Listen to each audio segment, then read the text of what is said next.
Hello everyone, स्वागत है आप सबों का अपने YouTube channel yes study education में। एवरीवन, आज हम लोग यूरोप में राष्ट्रवाद जो कि बीटीबीसी बुक से क्लास 10 हिस्ट्री का चैप्टर 1 है, इसके बारे में डिस्कस करेंगे, जिसमें हम लोग इटली के एकीकरण को पूरा करेंगे। ये वीडियो इस चैप्टर का पार्ट 3 है और ये चैप्टर बड़ा है, जिसके कारण मैं इसके कई पार्ट में इसे पूरा करूँगी ताकि सभी को अच्छे से समझ में आ जाए। ये पूरा चैप्टर एक पार्ट में नहीं बन सकता है, नहीं तो ये वीडियो काफ़ी लंबा हो जाएगा और इसे समझना भी ज़्यादा ज़रूरी है। अगर आप हमारे चैनल पे नए हैं तो मेरे चैनल को सब्सक्राइब करें, लाइक करें तथा शेयर करें। तो चलिए स्टार्ट करते हैं। हमने पिछले वीडियो में इस नोट्स तक कंप्लीट कर लिया है। बदले में नेपोलियन ने यह शर्त रखी कि यदि जिन राज्यों का विलय होगा वह जनमत संग्रह कराए जाएंगे और काबुल ने इस शर्त को स्वीकार कर लिया। हमने पिछले वीडियो में यहाँ तक के समझ लिया है, लेकिन हम लोग फिर से एक बार इटली के बारे में समझने की कोशिश करेंगे और हम लोग देखेंगे कि किस प्रकार इटली का धीरे धीरे एकीकरण हुआ। तो उससे पहले हम लोग थोड़ा सा इसके मैप को देखेंगे और हम लोग उसको समझने की कोशिश भी इस पिक्चर को आप लोगों को दिखा चुकी हूँ। ये जो है एकीकरण के पहले इटली का मैप है और ये एकीकरण के बाद ये इटली का पूरा मैप है। तो पहले हम लोग इसको देखते हैं, ठीक है। अब यहाँ पे आप लोग देख रहे हैं, हमने पहले भी बताया था कि यहाँ पे फ्रांस है और ये जो लंबार्डी और वेनेशिया है, ये जो है ऑस्ट्रिया का शासन यहाँ पे रहता है। तो हमने पिछले वीडियो में ये देखा था कि जो वीना कांग्रेस होता है, वीना कांग्रेस के द्वारा इटली के दो राज्य सार्डिनिया और पिडमाउंट का एकीकरण कर दिया जाता है। तो ये जो है सार्डिनिया और पिडमाउंट का एकीकरण यहाँ पे किया जाता है। उसके बाद मेजनी आते हैं और जिसका संबंध कार्बोनारी गुप्त दल से होता है। मेजनी जो था उत्तरी और मध्य इटली, ये जो उत्तरी और जो यहाँ मध्य इटली को एकीकरण करने का मेजनी ने प्रयास किया, लेकिन जो यहाँ पे ऑस्ट्रिया था, ऑस्ट्रिया का चांसलर उस समय मेटरनिक था। मेटरनिक ने मेजनी के इरादों पे क्या किया, पानी फेर दिया और मेजनी इटली से वापस चला गया। मेजनी फिर दोबारा प्रयास करता है, वो पुनः वापस आता है और उस समय जो सार्डिनिया ये पिडमाउंट है, सार्डिनिया पिडमाउंट का शासक उस समय चार्ल्स एल्बर्ट होता है और वो अपने नेतृत्व में ये जो सभी प्रांत है यहाँ तक का विलय चाहता है। और पोप जो था यहाँ पे, पोप आप लोग देख रहे हैं, पोप भी इटली को धर्मराज्य बनाना चाहता था और जो मेजनी था वो गणराज्य स्थापित करना चाहता था। तो यहाँ पे विचारों का टकराव होने लगा। विचारों के टकराव के कारण यहाँ पे एकीकरण का मार्ग क्या हुआ, रुक गया, अवरुद्ध हो गया और मेजनी फिर से पलायन कर जाता है, यानी कि मेजनी जो है एकीकरण नहीं कर पाता है। और इसी बीच ऑस्ट्रिया जो है इटली के कुछ भागों पर आक्रमण कर देता है और सार्डिनिया पिडमाउंट का शासक जो उस समय चार्ल्स एल्बर्ट होता है, उसकी यहाँ पे पराजय हो जाती है और उसके बाद फिर एकीकरण का द्वितीय मार्ग स्टार्ट होता है और सार्डिनिया पिडमाउंट का जो नया शासक बनता है वो विक्टर इमैनुअल को बनाया जाता है और विक्टर इमैनुअल के प्रयास से ही इटली के एकीकरण का कार्य फिर से शुरू होता है। विक्टर इमैनुअल होते हैं वो काउंट काबूर को प्रधानमंत्री नियुक्त करते हैं और काउंट काबूर जो होता है वो अपनी कूटनीति से ऑस्ट्रिया को पराजित करने में यहाँ पे फ्रांस से वो मदद मांगता है और क्रीमिया युद्ध होता है और क्रीमिया युद्ध में फ्रांस की मदद काबूल करता है और क्रीमिया युद्ध में फ्रांस जो है सार्डिनिया से मदद भी नहीं मांगता है, लेकिन फिर भी सार्डिनिया जो है फ्रांस की मदद करता है क्योंकि जो काबूल था वो इटली के एकीकरण में सबसे बड़ी बाधा जो था वो ऑस्ट्रिया को मानता है और वो चाहता है कि फ्रांस जो है उसे सैनिक समर्थन दे और बिना सैनिक समर्थन से वो ऑस्ट्रिया से युद्ध नहीं कर पाता। यही कारण होता है कि जो काउंट काबूल होता है बिना कहे हुए ही फ्रांस की मदद करता है फ्रांस के क्रीमिया युद्ध में। और उसके बाद जो काउंट काबूल होती है और उस समय फ्रांस का शासक नेपोलियन तृतीय होता है, जो दोनों के बीच संधि होती है और बदले में काबूल जो है अपनी दो रियासत, यहाँ पे जो है नीस और यहाँ पे जो है सिवाय ये दोनों रियासत कहता है कि हम आपको दे देंगे, लेकिन उसके बदले में आपको हमें सैन्य समर्थन देना होगा। और ये जो संधि होता है उसमें फ्रांस जो है हामी भर देता है और कहता है कि ठीक है, आप हमें अगर 2 रियासत देंगे तो हम आपको जरूर आपको सैन्य समर्थन देंगे। और उसके बाद जो सीमा विवाद, यहाँ पे आप सीमा देख रहे हैं, इस सीमा विवाद को लेकर जो ऑस्ट्रिया, यहाँ पे जो लंबार्डी और वेनेसिया जो था उस समय ऑस्ट्रिया के अंतर्गत आता था। तो ये दोनों यहाँ पे जो ऑस्ट्रिया और यहाँ पे सार्डिनिया पीडमाउंट के बीच फिर से युद्ध शुरू हो जाता है। और उसके बाद जो है, और उसमें ऑस्ट्रिया की सेना जो है पूरी तरह पराजित हो जाती है। और ऑस्ट्रिया का एक सबसे बड़ा राज्य जो होता है उस समय ये लंबार्डी होता है। और लंबार्डी पे अब किसका शासन होता है? ये सार्डिनिया का शासन अब लंबार्डी पे हो जाता है। ठीक है। और उसके बाद जो नेपोलियन तृतीय होता है, ऑस्ट्रिया और पीडमाउंट के बीच मध्यस्थता करने की बात कहती है, क्योंकि वो डर जाता है। उसके बाद क्या करता है कि काबुल जो है वो लंबार्डी और ये सार्डिनिया इस दोनों का एकीकरण कर देता है और वेनेसिया को भी जीत लेता है, लेकिन संधि के तहत ऑस्ट्रिया को फिर से वेनेसिया वापस कर दिया जाता है।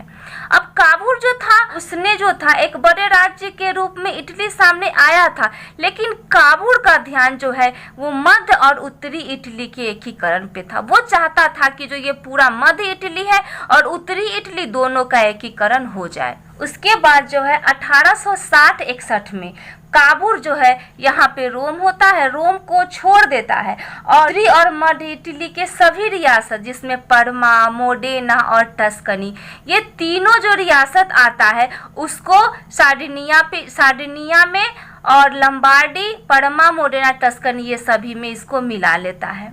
और उस समय जो था सार्डिनिया पीडमाउंट को फ्रांस का भी समर्थन प्राप्त था और इंग्लैंड का भी समर्थन प्राप्त था, जिसके कारण जो ऑस्ट्रिया है वो कोई भी कदम नहीं उठा पाता है। और यहाँ पे आप देख रहे हैं कि जो बाकी बच गया वेनेसिया और रोम और दक्षिण इटली, इन सभी रियासतों को छोड़ के बाकी के जो भी रियासत यहाँ पे है इन सभी रियासतों का विलय रोम में कर दिया जाता है।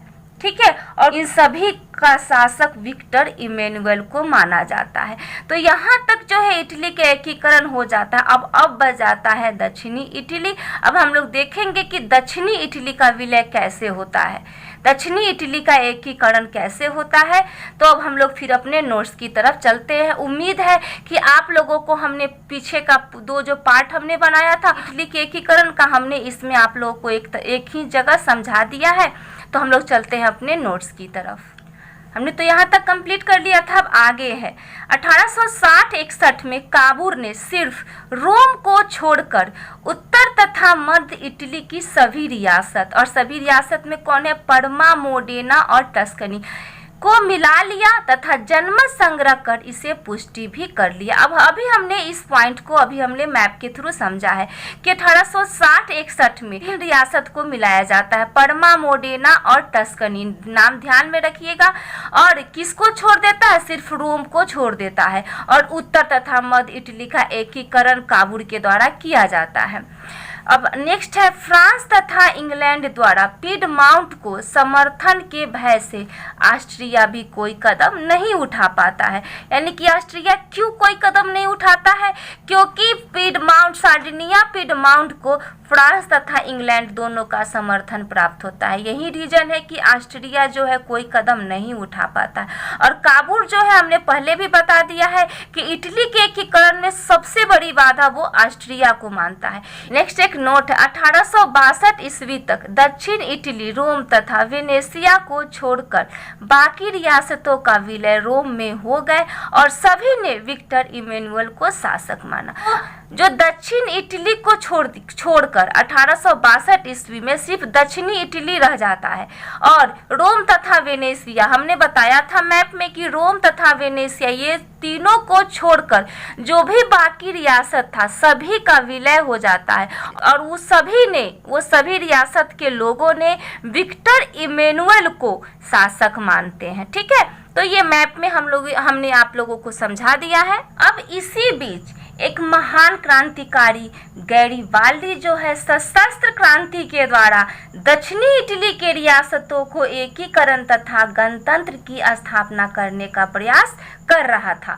तो हम चलते हैं अब नेक्स्ट गैरिबाल्डी की तरफ। तो नेक्स्ट टॉपिक है हमारा गैरिबाल्डी। यह पेशे से नाविक था और मेजनी के विचारों का समर्थक था। ठीक है, तो ये पेशे से क्या था, तो नाविक था और वे मेजनी के विचारों का समर्थक भी था। इसके बाद काबुल के प्रभाव में आकर संवैधानिक राजतंत्र का पक्षधर बन गया और बाद में उसने किसके प्रभाव में आया, तो वो काबुल के प्रभाव में आया। काबुल कौन था, तो सार्डिनिया पीडमाउंट का प्रधानमंत्री था और इसे प्रधानमंत्री किसने नियुक्त किया था, तो काउंट काबुल के शासक विक्टर इमैनुअल ने। ठीक है, तो वो किसके पक्षधर बन गया, तो वो संवैधानिक राजतंत्र का पक्षधर बन गया। ठीक है, यह एक महान क्रांतिकारी के साथ सशस्त्र क्रांति भी था तथा इन्होंने दक्षिणी इटली के रियासतों के एकीकरण तथा गणतंत्र की स्थापना करने का प्रयास कर रहा था। यह एक महान क्रांतिकारी था और महान क्रांतिकारी के साथ यह सशस्त्र क्रांति भी था। और ये क्या किया, इसने दक्षिणी इटली के रियासतों को एकीकरण करके और वहां पे गणतंत्र स्थापित करने का प्रयास कर रहा था। हमने देखा था कि अभी तक दक्षिणी इटली का एकीकरण नहीं हुआ था। काबुल जो था मात्र उत्तरी और मध्य इटली का एकीकरण ही कर पाया था, लेकिन दक्षिणी इटली के एकीकरण किसके द्वारा किया जाने का प्रयास हो रहा था, तो वो था गैरिबाल्डी के द्वारा। अब नेक्स्ट है, इन्होंने अपने कर्मचारियों तथा स्वयंसेवकों की सशस्त्र सेना बनाई। ठीक है, अपने ही कर्मचारियों और उनके जो स्वयंसेवक थे उसकी सशस्त्र सेना बनाई। इसने अपने सैनिकों को लेकर इटली के प्रांत सिसिली तथा नेपल्स पर आक्रमण कर दिए। इन रियासतों की अधिकांश जनता बुर्बो राजवंश के निरंकुश शासन से तंग होकर गैरिबाल्डी की समर्थक बन गई। ठीक है, तो वो जो रियासत है सिसिली और नेपल्स, इस पे बुर्बो राजवंश का उस समय शासन था और वो राजा कैसा था, तो वो एक निरंकुश राजा था और निरंकुश राजा के कारण जो वहाँ के किसान लोग थे वो काफी तंग हो गए थे और वो गैरिबाल्डी का समर्थन दिए और गैरिबाल्डी की उन्होंने साथ दी। वहाँ के किसानों ने गैरिबाल्डी का साथ दिया और गैरिबाल्डी ने यहाँ कहाँ पे, तो सिसिली और नेपल्स में गणतंत्र की स्थापना की तथा विक्टर इमैनुअल के प्रतिनिधि के रूप में वहाँ की सत्ता संभाली। ये जो थे सिर्फ विक्टर इमैनुअल के प्रतिनिधि के रूप में जो है गैरिबाल्डी ने कहाँ की सत्ता संभाली, तो सिसिली और नेपल्स की सत्ता संभाली। अब हम लोग इसको एक मैप के थ्रू समझने की कोशिश करते। अब यहाँ देखिए, यहाँ पे लिखा हुआ है दोनों सिसिलियों का राजतंत्र। तो यहाँ पे जो है सिसिली और नेपल्स ये दो प्रांत था यहाँ पे और इस पे जो है गैरिबाल्डी क्या करता है, आक्रमण कर देता है। और यहाँ पे उस समय बुर्बो राजवंश का शासन था और जो बुर्बो राजवंश के जो राजा थे वो काफी निरंकुश थे और वहाँ के लोग, किसान लोग जो थे वो काफी तंग हो गए थे इन निरंकुश राजा से। और उसी समय गैरिबाल्डी आया तो गैरिबाल्डी का साथ वहाँ पे दिया और वहाँ पे जो था स्थानीय किसानों ने गैरिबाल्डी को, वहाँ के शासक को हटाने के लिए गैरिबाल्डी का साथ दिया और वहां पे उन्होंने जीत भी हासिल की और फिर सिसिली और नेपल्स में उन्होंने गणतंत्र की स्थापना की। और यहाँ पे जो था विक्टर इमैनुअल, यहाँ सार्डिनिया पीडमाउंट का शासक था, उसके प्रतिनिधि के रूप में गैरिबाल्डी जो था यहाँ की सत्ता संभाली। अब फिर हम लोग नोट्स में आगे देखते हैं। और काबुल का विचार जो है गैरिबाल्डी से बिल्कुल नहीं मिलता है, फिर भी काबुल क्या किया, गैरिबाल्डी के दक्षिणी अभियान का उसने काफी समर्थन भी किया था। अब नेक्स्ट है 1862 ईस्वी में गैरिबाल्डी ने रोम पर आक्रमण की योजना बनाई। तब काबुल ने गैरिबाल्डी के इस अभियान का विरोध किया और रोम की रक्षा के लिए पीडमाउंट की सेना भेज दी। अब उस समय जो था रोम का अभी तक एकीकरण नहीं हुआ था, तो गैरिबाल्डी क्या किया 1862 में, ये क्वेश्चन आपसे पूछा जा सकता है कि गैरिबाल्डी ने रोम पे आक्रमण की योजना कब बनाई? तो 1862 में। और जो काबुल जो था उसके इस अभियान को विरोध किया और उसने कहा कि अगर आप इस पर आक्रमण करेंगे तो हम इसका विरोध करेंगे और हम आपसे युद्ध भी करेंगे। और इसी बीच क्या होता है कि गैरिबाल्डी की भेंट काबुल से हो जाती है और गैरिबाल्डी जो है वो रोम पे आक्रमण की क्या करता है, योजना को त्याग देता है और उसने रोम पे आक्रमण की योजना नहीं बनाता है। तो गैरिबाल्डी की भेंट काबुल से हुई और उसने रोम के अभियान की योजना त्याग दी। इन्होंने दक्षिणी इटली के जीते गए क्षेत्र सिसिली और नेपल्स को बिना किसी संधि के द्वारा विक्टर इमैनुअल को सौंप दिया। अब देखिए कि जो गैरिबाल्डी था वो 2 क्षेत्र को जीता था, सिसिली और नेपल्स। हमने आपको मैप में बताया था कि दोनों सिसिलियों का जो राजतंत्र था उसको किसने जीता था, तो गैरिबाल्डी ने। और उसने कोई संधि नहीं की और बिना किसी लालच के उसने जो सार्डिनिया पिडमाउंट का जो शासक विक्टर इमैनुअल था उसने ये जो 2 क्षेत्र था, 2 रियासत था, उसे सौंप दिया। और विक्टर इमैनुअल ने गैरिबाल्डी को दक्षिणी क्षेत्र में शासक बनने का प्रस्ताव भी दिया, परंतु उसने अस्वीकार कर दिया। अब विक्टर इमैनुअल जो सार्डिनिया पिडमाउंट का शासक था उसने गैरिबाल्डी से कहा कि आपने 2 क्षेत्र सिसिली और नेपल्स को जीता है तो आप दक्षिणी क्षेत्र का शासक बने, लेकिन गैरिबाल्डी क्या करता है, उसे अस्वीकार कर देता है। नेक्स्ट है नोट है, गैरिबाल्डी ने अपनी सारी संपत्ति राष्ट्र को समर्पित कर दी और साधारण किसान की भांति जीवन जीने की और अग्रसित हुए। ठीक है, तो गैरिबाल्डी ने अपनी सारी संपत्ति किसको दे दी, तो राष्ट्र को दे दी। और किसकी भांति उसने जीवन जीने की और अग्रसर हुए, तो साधारण किसान की ओर। तो ये क्वेश्चन पूछा जा सकता है कि वो कौन सा ऐसा व्यक्ति था जिसने अपनी सारी संपत्ति राष्ट्र को समर्पित कर दी और साधारण किसान की भांति जीवन जीने की ओर अग्रसित हुए, तो गैरिबाल्डी। ठीक है, उसके बाद नेक्स्ट एक नोट है,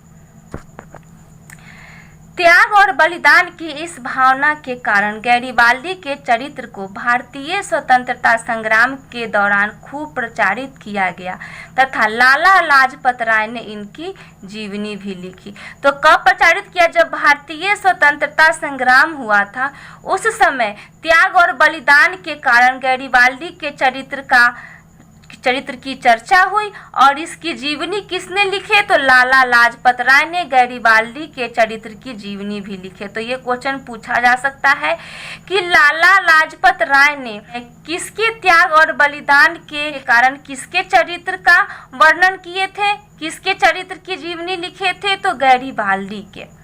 नेक्स्ट है 1862 ईस्वी में काबुल की मृत्यु हो गई और इस तरह वह भी पूरे इटली का एकीकरण नहीं देख पाया।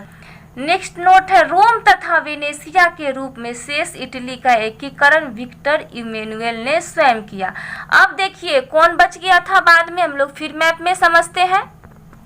अब हमने पहले भी बताया था जो रोम बचता है और वेनेसिया और ये पेपल राज, ये 3 अभी बच जाते हैं। और जो वेनेसिया और जो यहाँ पे रोम है इसका एकीकरण जो है विक्टर इमैनुअल जो सार्डिनिया पिडमाउंट का शासक होता है वो खुद स्वयं करता है। अब सिर्फ बच जाता है ये पोप राज यानी कि पेपल राज। तो अब हम लोग पेपल राज के बारे में पढ़ेंगे कि पेपल राज का एकीकरण कैसे होता है। तो रोम तथा वेनेसिया के रूप में शेष इटली का एकीकरण विक्टर इमैनुअल ने स्वयं किया। तो आपसे प्रश्न पूछा जा सकता है कि रोम तथा वेनेसिया के रूप में शेष इटली का एकीकरण किसने किया था, तो विक्टर इमैनुअल ने स्वयं किया था। नेक्स्ट 1870-71 में फ्रांस और प्रसा के बीच युद्ध छिड़ गया जिसके कारण फ्रांस के लिए पोप को संरक्षण प्रदान करना संभव नहीं था। अब जो फ्रांस था वो पोप को संरक्षण नहीं दे पा रहा था। क्यों? क्योंकि 1870-71 में फ्रांस और प्रसा के बीच युद्ध छिड़ जाता है और विक्टर इमैनुअल ने इस परिस्थिति का लाभ उठाया। वेटिकन सिटी के किले में पोप ने अपने आप को बंद कर लिया।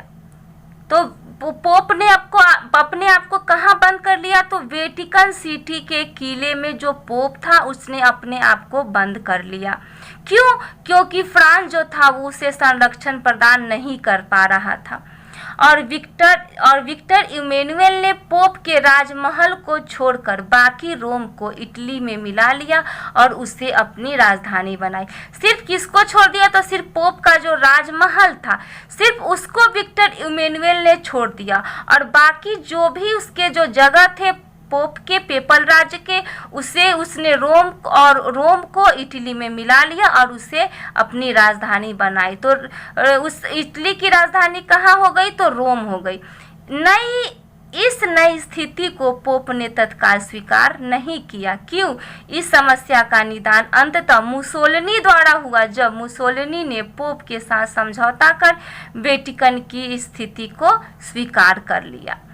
उसके बाद में नेक्स्ट है, इस प्रकार 1871 ईस्वी में इटली का एकीकरण मेजिनी, काबूर, गैरिबाल्डी जैसे राष्ट्रवादी नेताओं एवं विक्टर इमैनुअल जैसे शासक के योगदान के कारण पूर्ण हुआ। ठीक है, तो विक्टर इमैनुअल जो शासक था उसके कारण, और जो राष्ट्रवादी नेता कौन थे? तो मेजिनी, काबूर और गैरिबाल्डी, इन तीनों के कारण इटली का एकीकरण पूर्ण हुआ। ठीक है, तो अब जो इटली का एकीकरण आप लोगों का पूरा कंप्लीट होता है। अब जो नेक्स्ट हमारा वीडियो होगा वो होगा जर्मनी का एकीकरण। उम्मीद करती हूँ कि आप लोगों को हमारा वीडियो काफ़ी अच्छा लगा होगा। अगर हमारा वीडियो आप लोगों को अच्छा लगे तो लाइक, शेयर तथा कमेंट जरूर करें।